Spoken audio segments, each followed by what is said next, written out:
Good morning, welcome back, or whatever time it is that you're watching. It doesn't have to be the morning.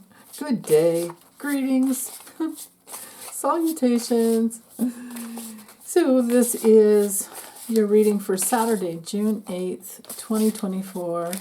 I switched decks. I'm using the Lightseers Tarot, and I have allowed for reversals. My intention is to bring through a message that will help you with your day, help you healing your soul, whatever it is that you need to know. There we go. Okay, so we have the Ace of Swords reversed. This might just be for the morning time, and it might be that needing to let go. It's ruled by any air sign, so Gemini, Libra, Aquarius. We have the Six of Cups reversed. Ooh, and we have the Queen of Wands reversed. Wow, that's amazing to have three reversals.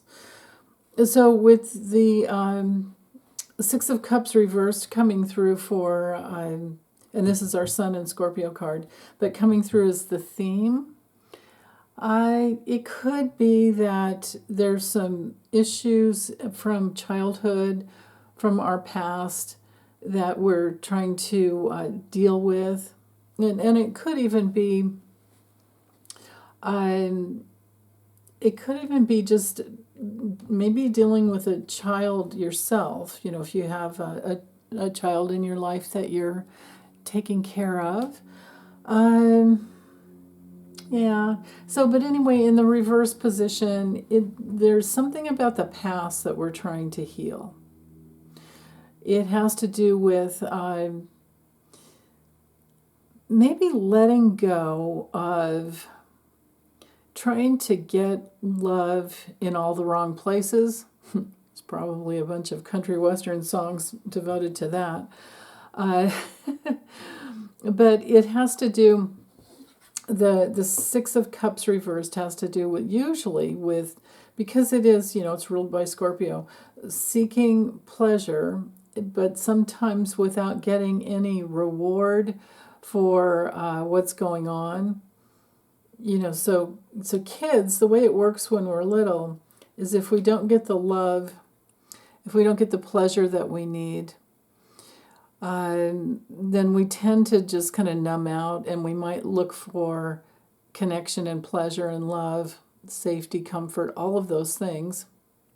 And to be seen and heard and understood with the Queen of Wands here, for sure, man.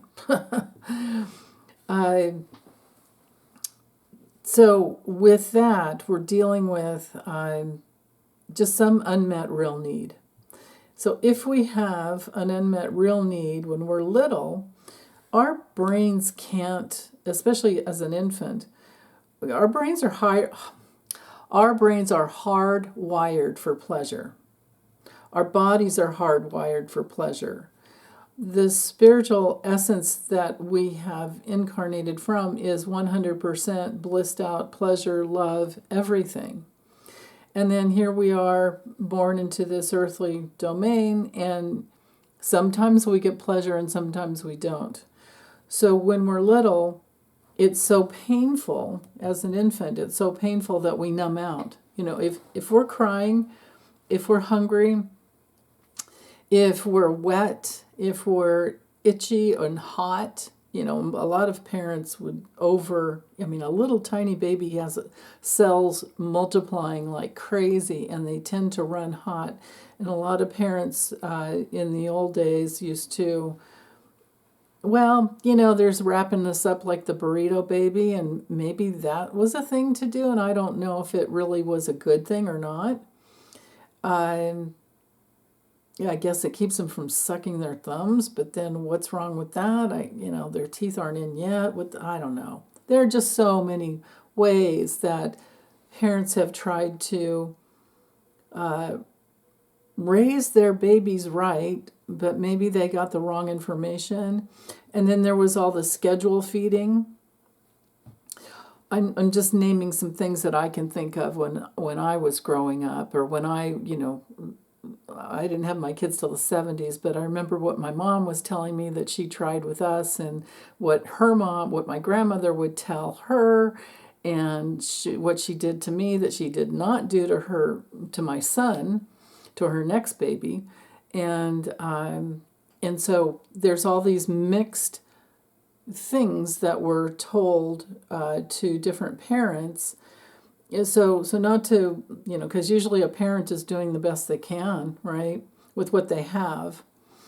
But if you have bad advice coming from doctors and pediatricians and different things like that, then it can be challenging. Like if you're told to only feed your child every 4 hours, no matter what. So in 2 hours, your baby's screaming for support because it feels like it's starving, and maybe it is. Like maybe the breast milk isn't rich enough, or maybe the formula is causing colic, or maybe whatever it is. You know what I mean? Like if you've got a baby that is lactose intolerant and needs some other type of milk, and your breast milk isn't working, there are just so many things that it could be.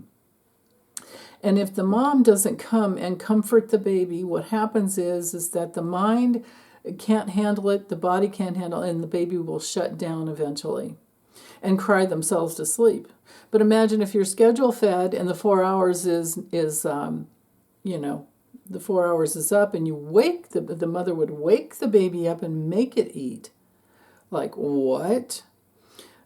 So there's no connection to the self-soothing. There's no connection to the baby's own natural rhythm. So there are all these, and then we're dealing with a mother who is sleep deprived. Imagine that, right?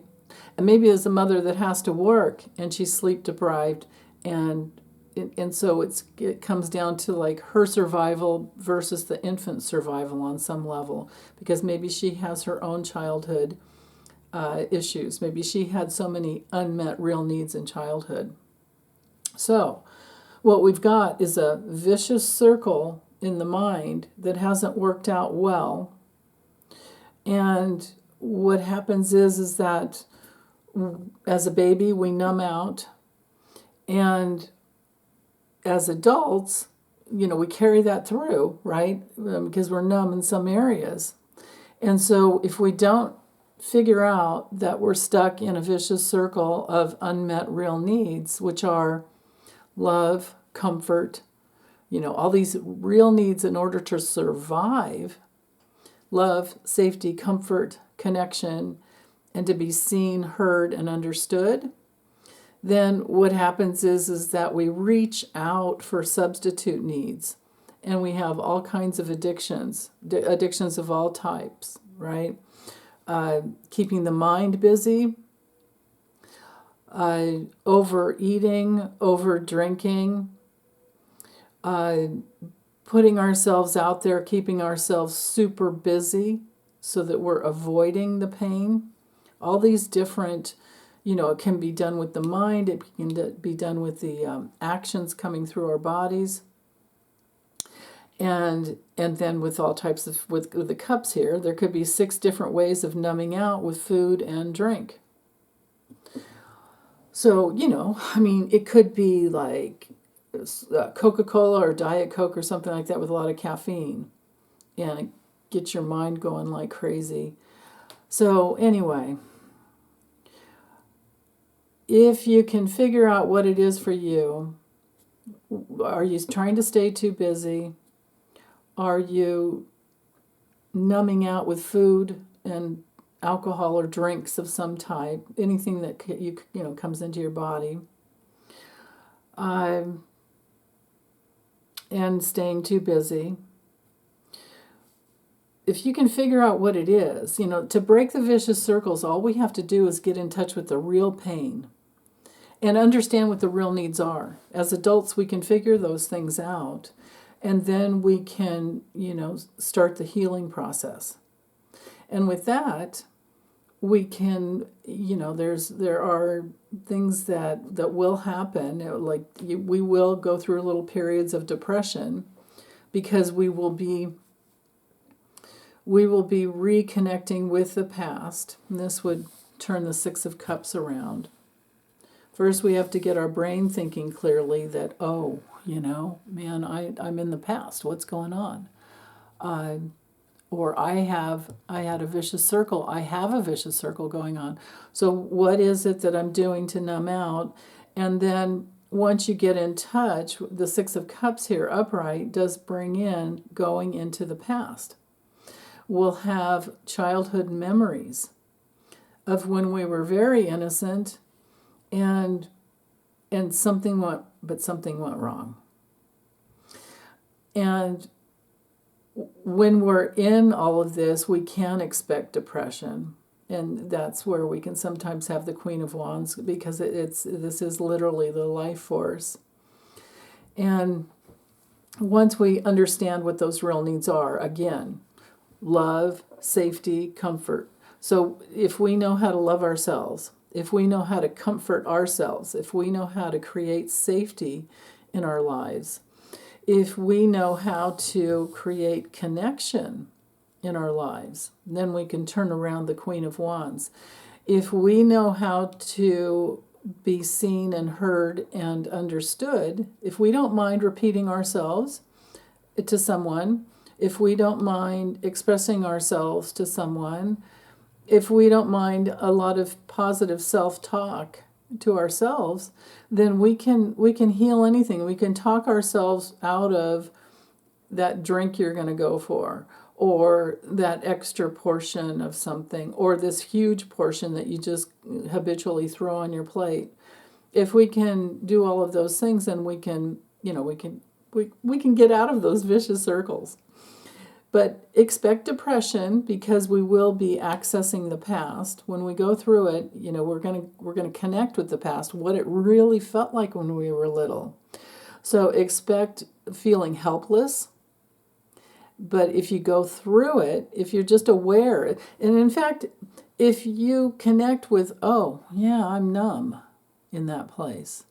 Well, just the knowing that you're numb, you can start thawing that process out. All it takes is your awareness and your consciousness. So, okay, let's go with the keywords. Let's look at some keywords for learning the meanings when these three cards come through reversed. So, Ace of Swords keywords reversed are confusion, chaos, lack of clarity, memory loss. Sometimes the false need to be right.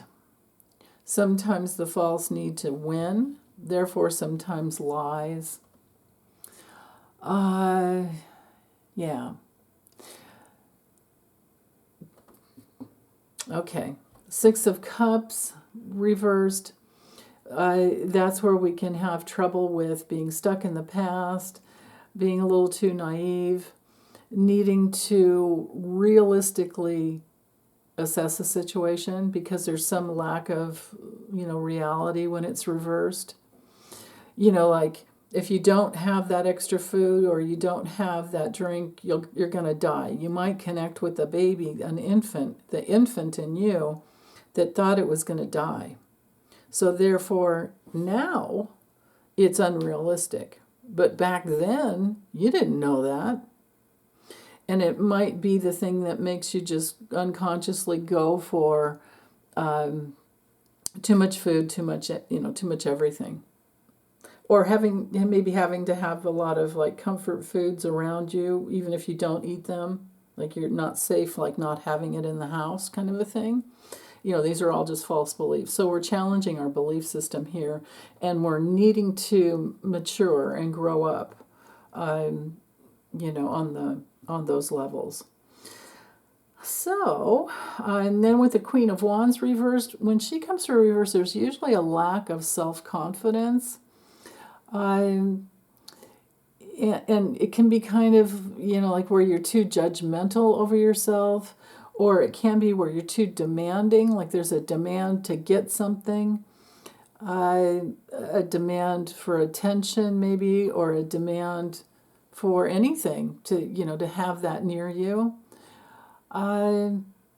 sometimes when she comes to reverse, there's a need to plan and not take so many risks, because upright, there's this exuberance that comes through, and it's like, yeah, I can make it happen, Shazam! And that's what I love about this card. And she's definitely very self-confident, a lot of fire, right? And usually very helpful and determined. So sometimes when she comes to reverse, it's just a little less determined, a little less, rejuvenation coming through, a little less, planning, things like that. But you just have to, work with it inside and see what it is for you. It's going to be different for each one of us, and it'll be different, at one time, and then switch up and change at another time, because we're learning how to heal, and we're learning how to let go of addictions of all types. You just have to figure out what it is for you today, get through it, and keep working with it, and maybe it'll change up later on. But eventually, you'll clear out. You'll get everything really clear, and then you can be on your merry way, and go, phew, got through that one. Okay, that's all I have. Thanks, you guys. Bye.